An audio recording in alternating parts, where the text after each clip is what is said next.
রাজধানীর বনানীতে জনপ্রিয় restaurant star কাবাবে kacchi বিরিয়ানির সঙ্গে পচা ও দুর্গন্ধযুক্ত টিক্কা পরিবেশনের প্রতিবাদ করে সম্প্রতি মারধরের শিকার হন সালেহ মোহাম্মদ রশিদ অলোক নামে এক সাংবাদিক। এ ঘটনায় ভুক্তভোগীর কাছে ক্ষমা চেয়েছেন স্টার কাবাব অ্যান্ড রেস্টুরেন্টের সিইও এস মনিরুজ্জামান। কিন্তু ক্ষমার জন্য শর্ত আরোপ করেন ওই সাংবাদিক। শর্ত দেন, ক্ষমাস্বরূপ 1000 এতিমকে একবেলা খাওয়াতে হবে। সালেহ মোহাম্মদ রশিদ অলোকের এ শর্ত মেনে নিয়ে মঙ্গলবার একটি প্রতিশ্রুতিনামা প্রকাশ করেছে স্টার কাবাব কর্তৃপক্ষ।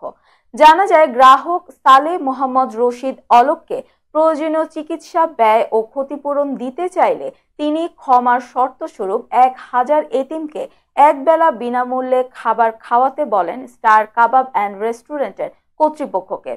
সে অনুযায়ী আগামী 15 অক্টোবরের মধ্যে 1000 এতিমকে একবেলা উন্নত মানের খাবার পরিবেশনের প্রতিশ্রুতি দিয়েছেন তারা। এর আগে স্টার কাবাবের ফেসবুক পেজে আনুষ্ঠানিকভাবে বিবৃতি দিয়ে দুঃখ প্রকাশ করে তারা।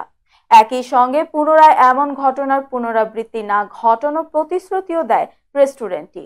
প্রসঙ্গত, গত রোববার দুপুরে বনানীর স্টার কাবাবে কাচ্চি বিরিয়ানির সঙ্গে পচা ও দুর্গন্ধযুক্ত টিক্কা দেয়ায় প্রতিবাদ করায় সালেহ মোহাম্মদ রশিদ অলোককে মারধর করে হোটেলটির কর্মকর্তা কর্মচারীরা।